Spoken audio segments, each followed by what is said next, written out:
For centuries, humans had forged a reputation across the galaxy as diplomats, peacekeepers, and seekers of harmony.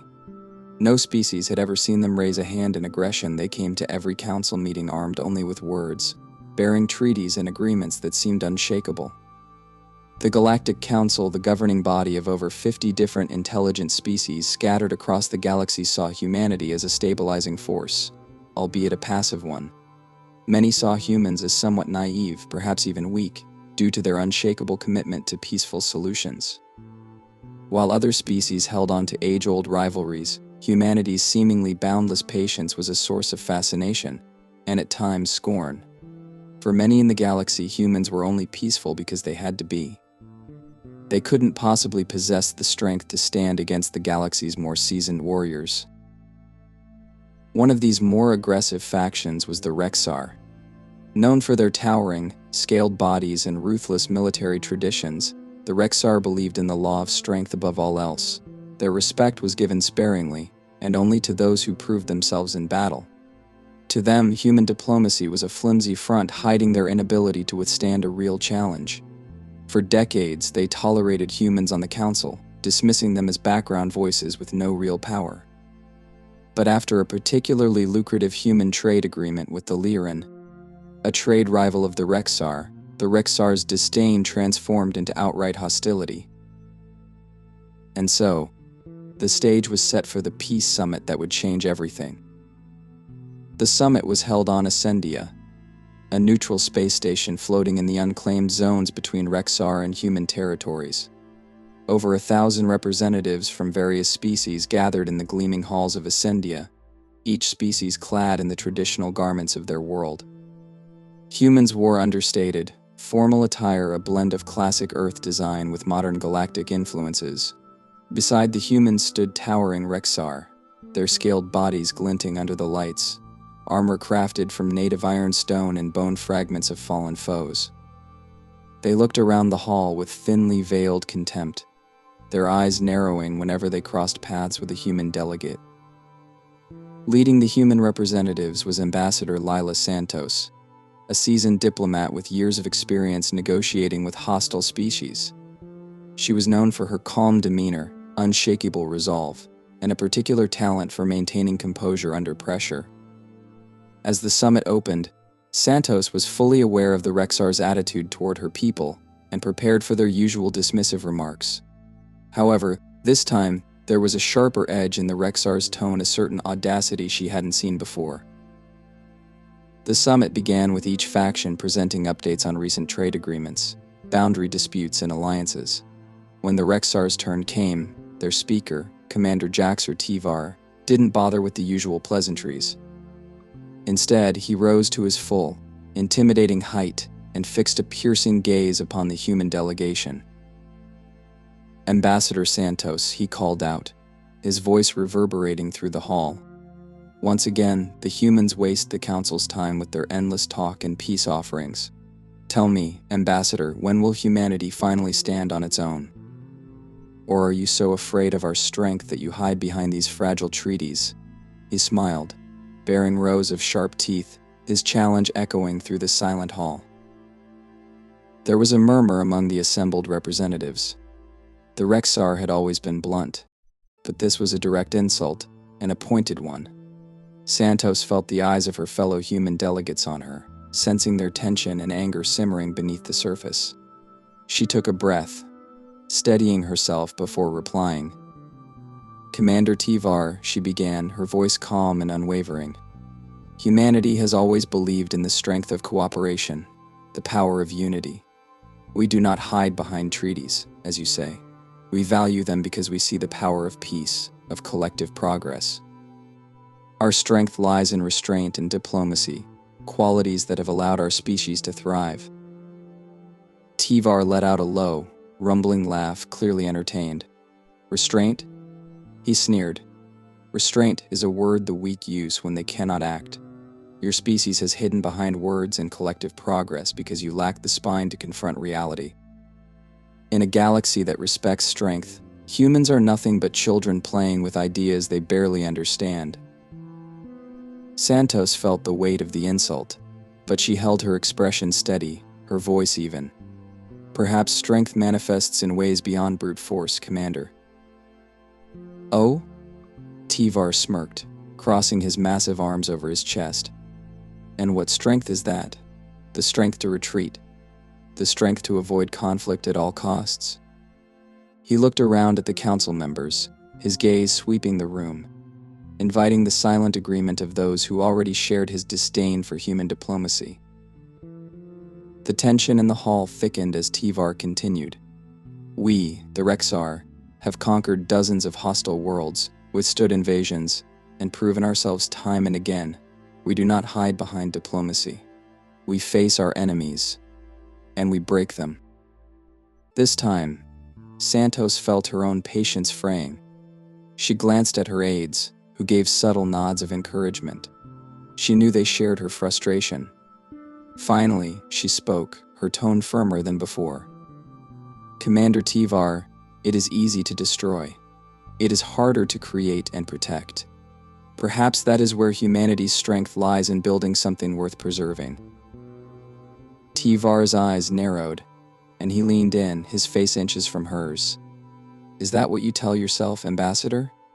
That your weakness is a virtue? He sneered, and his voice dropped to a whisper. One day we will test that strength. And on that day, I will personally watch as humanity's patience crumbles. With that, he turned and walked away, leaving the room buzzing with whispered conversations. Santos stood still, her face impassive, but inside she felt the stirrings of a long-suppressed anger. She knew she had to keep her emotions in check. The council could not afford a scene, not with so much at stake. As the summit continued, it became clear that the Rexar had no intention of cooperating. They disrupted negotiations, dismissing every human proposal with mocking laughter and thinly veiled contempt.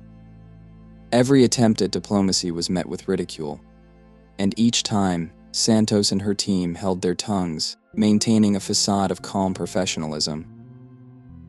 But by the end of the summit, Santos realized something had shifted within her. She could see the same change in her fellow delegates' eyes, a subtle but unmistakable hardening of resolve.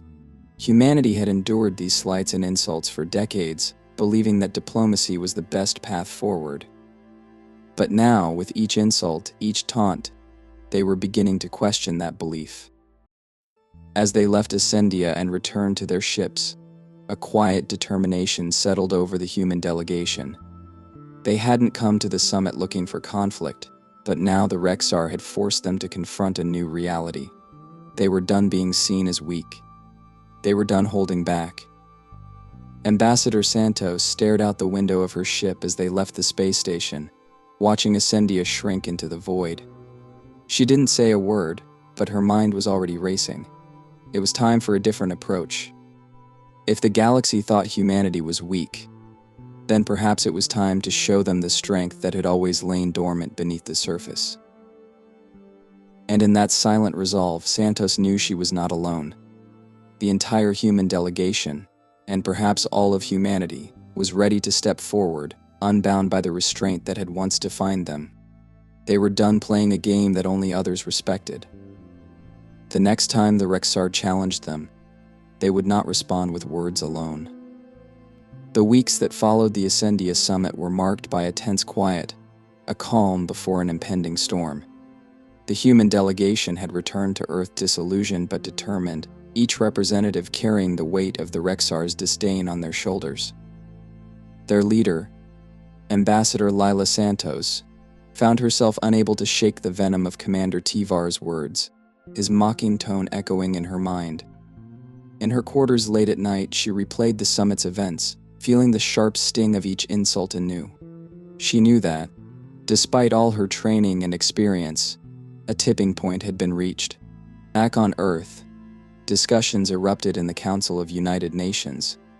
The world's governments, normally united in their stance on peace and diplomacy, found themselves sharply divided on how to respond to the Rexar's provocations. Proposals of increased defense budgets, enhanced space fleets, and even military alliances with other species filled the agendas of endless meetings. For the first time, humanity was seriously considering a future where words might no longer be enough. As tensions mounted, a dark cloud hung over human territories. The Rexar began a series of targeted incursions, exploiting the boundaries between human and neutral zones. Human colonies in distant star systems reported Rexar ships lingering just at the edge of their borders, a menacing presence that was as unsettling as it was silent. The Rexar didn't attack outright. Instead, they watched and waited, a constant reminder of their contempt for humanity. It was as if they were daring humans to respond, daring them to drop the diplomatic facade and reveal a different side. One evening, an urgent report arrived at the United Nations Space Defense Command UNSDC headquarters. A human research station on the remote planet of Castor 4 had been attacked. The message was brief, punctuated by frantic pleas for help and the sounds of distant explosions. The last transmission cut out abruptly, leaving only silence in its wake. Castor 4 was not a military outpost. It was a center for peaceful exploration, a place where scientists and researchers collaborated to study alien flora and fauna, seeking to better understand the universe around them. The attack on Castor 4 felt like a slap in the face, a deliberate act of aggression aimed not at military personnel, but at civilians. The attack claimed the lives of nearly 200 scientists, engineers, and support staff, leaving their families and communities back on Earth in mourning. The news of the attack spread across Earth like wildfire, igniting outrage and grief. Protests erupted in major cities, with citizens demanding justice for those lost on Castor 4. The human public, already on edge after years of diplomatic patience, had reached a breaking point. People took to the streets with signs that read "Justice for Castor 4" and enough words, "Take action." Their voices echoed through the streets, calling for an end to the Rexar's unchecked aggression. The world was no longer content to rely solely on words. Ambassador Santos found herself at the center of a growing storm. She spent long hours in the UNSDC war rooms, poring over intelligence reports and consulting with military strategists. Her years of diplomatic training had prepared her for negotiations and peace treaties, not for the kind of ruthless warfare the Rexar had brought to her doorstep. But she adapted, her sharp mind absorbing military tactics and defense strategies, determined to protect her people. One night, Santos attended a classified briefing with top UNSDC officials. Admiral Ethan Wallace, a seasoned military leader, was presenting the latest intelligence on Rexar activity. His presence commanded respect. He was known for his calm demeanor and his strategic brilliance in battle. "Ambassador Santos," Wallace began, his voice firm and unwavering, "we have evidence that the Rexar attack on Castor 4 was no random act. Our sources indicate this was a deliberate assault, planned and approved by the Rexar High Command." Santos felt a chill run down her spine. But why target scientists? Castor 4 wasn't even in a contested area. "Because they wanted to send a message," Wallace replied, his expression grim. "They want us to know they don't fear us. They see our reluctance to engage as weakness, and they intend to push us until we either snap or surrender." Santos clenched her fists, anger simmering beneath her calm exterior. She had spent her entire career believing in the power of peace and diplomacy, but the Rexar's actions had shaken that faith to its core. This was not just a battle for resources or territory, this was a direct challenge to humanity's place in the galaxy. "We can't let them continue this," she said quietly, but with a steely resolve. "If we allow this to go unpunished, they'll only grow bolder." Wallace nodded. "I agree. And the UNSDC is prepared to take action. But we need authorization from the Council of United Nations. Right now, they're still deliberating." The next few days were a whirlwind of political maneuvering. Santos met with world leaders, urging them to understand the gravity of the situation. She spoke passionately, painting a stark picture of what humanity's future would look like if they continued to let the Rexar dictate the terms. Her words resonated, but old habits of caution and diplomacy were hard to break. Finally, after days of debate, the Council of United Nations reached a decision. Humanity would not seek full-scale war, but they would not stand by idly either. They authorized a limited military response, targeting Rexar vessels encroaching on human territory.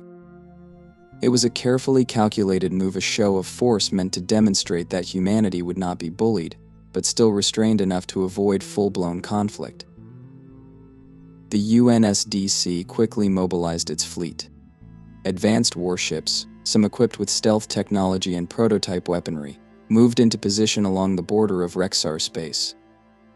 The ships were state-of-the-art, products of decades of research and development, each one manned by some of humanity's finest military personnel. The fleet's mission was simple: deter, defend, and, if necessary, retaliate. For Santos, watching the fleet's deployment was both a moment of pride and sorrow. She had worked tirelessly for peace, dedicating her life to the belief that conflict could be avoided through understanding and dialogue.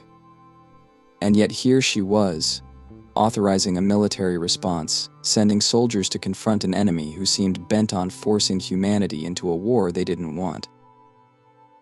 The fleet's first encounter with the Rexar was tense but controlled. Human ships detected a group of Rexar warships skirting the edges of human territory, as they had done numerous times before. But this time the humans didn't ignore them. The lead human ship, the Universehfy, issued a formal warning, instructing the Rexar to retreat. For a moment there was silence, as if the Rexar were processing this new development. Then, without warning, the Rexar ships opened fire. The battle that ensued was swift and brutal. The Universehfy and its accompanying vessels responded with calculated precision, their weapons systems cutting through the Rexar fleet with deadly accuracy. The humans held nothing back, using their advanced technology to full effect. Within minutes, the Rexar ships were retreating, their pride wounded as they fled from the humans they had once mocked. News of the skirmish spread rapidly, both among humans and throughout the Galactic Council. For the first time, humanity had stood its ground, meeting the Rexar's aggression with decisive force. The message was clear: humanity would no longer be pushed around. But the victory came at a cost. Several human soldiers had been killed in the skirmish, their lives lost in the defense of a fragile peace. Santos attended each memorial service, standing in silent grief alongside the families of the fallen. The weight of their sacrifice pressed heavily on her, and she felt the bitterness of the path she had been forced to take. In the days that followed, the Rexar's provocations ceased. Their ships no longer lingered at the edges of human space, and the council meetings were notably quieter. But Santos knew this was not the end. The Rexar were too proud, too defiant to let a single defeat deter them. If anything, humanity's response had only intensified the Rexar's resolve. And so, humanity found itself in a precarious position. They had shown their strength, but the Rexar were watching, waiting for a chance to strike again. Santos knew that the next encounter would likely be more devastating, that the Rexar would return with greater force, determined to prove their superiority. As she sat alone in her quarters, Santos reflected on the journey that had brought her here. She had once believed in a galaxy united by peace and understanding, a place where species could coexist without fear. But the events of the past months had shattered that vision.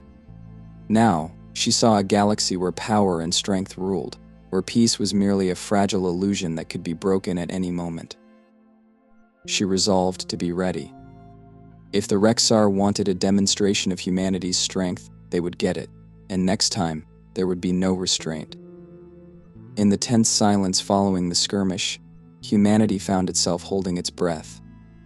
The Galactic Council had witnessed the Rexar retreat, a rare occurrence that left the council members in silent awe of humanity's newfound strength. However, the victory felt hollow. The Rexar had backed down, but the brief silence from their side felt more like a coiling spring, ready to snap back with greater force.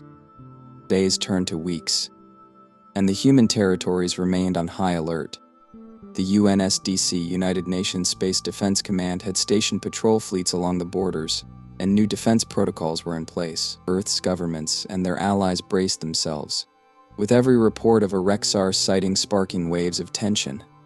No one knew when or how the Rexar would retaliate, but they all understood that they would not remain quiet for long. Ambassador Lila Santos felt the weight of every moment pressing down on her. Her dreams were haunted by memories of Castor IV, of the lost researchers and the families left behind. Their faces lingered in her mind, and their voices whispered in her conscience, reminding her of the price of peace. In private, Santos met with her most trusted advisors and military officials, strategizing how to respond when not if the Rexar struck again. The waiting ended abruptly on a dark, quiet night. A communication alert blared throughout UNSDC headquarters, rousing the station from the uneasy quiet of midnight shifts. The signal was coming from the outer colony of Halcyon Prime, a mid-sized settlement orbiting a gas giant near Rexar space. The message was garbled, punctuated by static, but the fear in the voice of the colony administrator was unmistakable. They're here. The Rexar. A full fleet. Attacking the colony defenses. We need immediate. The transmission cut out, replaced by a dark silence that chilled everyone listening. The Rexar had arrived in force, bringing a fleet far larger than anything the humans had seen before. They weren't just attacking a remote outpost this time, they had come for one of humanity's most significant colonies, a hub for research, commerce, and military coordination. Within minutes, Santos and her team assembled in the UNSDC command center. Holographic maps displayed the tactical situation unfolding over Halcyon Prime. Red markers denoting Rexar ships surrounded the colony, and as they watched, the defensive satellites around the colony blinked out one by one, obliterated by the relentless assault. Admiral Ethan Wallace, standing at the center of the room, barked orders to his officers. Dispatch the 7th and 9th fleets to reinforce Halcyon Prime. Notify all available forces to converge on the colony. We cannot afford to lose it. Santos moved beside him, her gaze fixed on the glowing map. Admiral, if they've committed this many resources, it means they're prepared for an all-out conflict. We can't just hold the line, we need to push them back. Wallace nodded grimly. We need to make a statement that will resonate with them. But this won't be like before, Ambassador. We're going up against their full might now. The command center buzzed with activity as human fleets mobilized, sending every available ship toward Halcyon Prime. Messages were sent to human allies, rallying support from neighboring species that shared their values. Though some allies were hesitant to risk open warfare with the Rexar, others answered humanity's call, bringing small fleets and supplies to reinforce the line at Halcyon Prime. As the human fleet arrived in the Halcyon system, they were met with a sight both awe-inspiring and terrifying. Hundreds of Rexar ships filled the space around the colony, their hulls gleaming under the distant light of the gas giant. At the heart of the fleet was a massive Rexar dreadnought, a vessel so large it dwarfed anything the humans had ever seen. Its weapons glowed with a menacing red light, and it seemed to pulse with a life of its own, a terrifying reminder of the Rexar's unmatched technological power. The UNS Resolute, the lead ship of the human fleet, approached cautiously, its scanners sweeping over the Rexar formation. Captain Darius Morgan, an experienced officer known for his calm under pressure, stood on the bridge, his gaze fixed on the monstrous dreadnought. Prepare all weapons and engage shields, Morgan ordered. Transmit a final warning to the Rexar fleet. Let them know we're here to protect Halcyon Prime. The message was sent, but there was no reply. The Rexar were done talking. Without further warning, the dreadnought fired, unleashing a torrent of energy that sliced through the human formation. Ships exploded in fiery bursts, and alarms blared throughout the UNS Resolute as it narrowly avoided the blast. The battle had begun. The human fleet responded with a coordinated counterattack, their ships maneuvering with precision honed through years of training. Fighters darted between larger vessels, engaging the Rexar in close combat while the capital ships fired volleys of missiles and energy beams at the dreadnought. The UNS Resolute led the charge, its cannons lighting up the void as it struck back against the Rexar forces. Santos watched the battle unfold from the command center, her hands clenched into fists. Every explosion, every ship lost, felt like a personal blow, a reminder of the stakes they faced. But amidst the chaos, a plan was forming in her mind. She turned to Admiral Wallace, her voice steady. "Admiral, I believe it's time to reveal our final contingency plan." Wallace looked at her, understanding dawning in his eyes. "You mean the prototype?" Santos nodded. For years, humanity had been developing a new weapon, a last resort kept hidden even from their allies. It was a vessel known as the Sovereign, an experimental battleship outfitted with technology far beyond anything humanity had deployed before. Equipped with advanced energy weapons, stealth capabilities, and experimental shields, the Sovereign represented the peak of human engineering, a weapon designed not for defense, but for sheer, overwhelming power. Wallace gave the order, and moments later, the Sovereign emerged from the shadows of a nearby asteroid field, its sleek black hull absorbing the light around it. As it entered the battlefield, its presence alone sent a wave of uncertainty through the Rexar ranks. The humans watched as the Sovereign activated its systems, its engines flaring with an eerie blue glow. The Sovereign surged forward, cutting a path through the Rexar fleet with deadly precision. Its weapons fired in synchronized bursts, each shot tearing through enemy ships with brutal efficiency. The dreadnought turned its attention to the Sovereign, its cannons charging for a devastating attack. But the Sovereign was ready.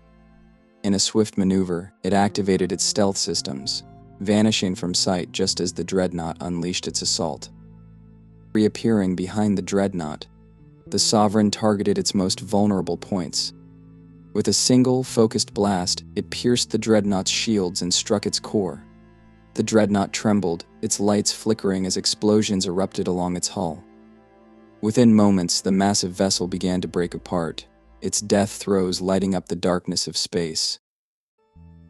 As the dreadnought disintegrated, the remaining Rexar ships hesitated, their formations faltering. The human fleet seized the opportunity, pressing the attack and driving the Rexar into full retreat. One by one, the Rexar ships fled, abandoning the battlefield and leaving Halcyon Prime safe once more. The battle was over, but the cost was high. Ships lay scattered across the void, their shattered remains a stark reminder of the price humanity had paid. Santos stood in silence, her heart heavy with the weight of their losses, but also filled with a fierce pride. Humanity had faced the darkness and emerged stronger, proving that they were not to be underestimated. Back in the Galactic Council, news of humanity's victory spread quickly. The other species watched in awe, and a new respect blossomed for the humans who had once been dismissed as weak and peaceful. Even the most hardened council members found themselves reconsidering their views, realizing that behind humanity's diplomacy lay a core of resilience and strength unmatched by any other race. The Rexar, too, had learned a bitter lesson. Their pride had led them into a conflict they could not win, and now they were forced to retreat, their empire weakened and their dominance challenged. The memory of the Sovereign, that silent, deadly force that had single-handedly dismantled their greatest ship, haunted them, a reminder of humanity's hidden power. In the weeks that followed, a fragile peace returned to the galaxy. The Rexar withdrew their forces, and the Council issued a statement declaring that any further aggression against humanity would be met with united retaliation from all member species. Santos returned to Earth a hero, her name etched into history as the ambassador who had led humanity through its darkest hour. As she stood on Earth's surface, looking up at the stars, she felt a sense of calm she hadn't felt in months. She knew the galaxy would never be the same. Humanity had proven itself, not just as diplomats but as warriors willing to fight for peace. And though the road ahead was uncertain, Santos knew that humanity was ready for whatever came next. The galaxy would remember this day, not as the day humanity lost its patience, but as the day it claimed its place among the stars.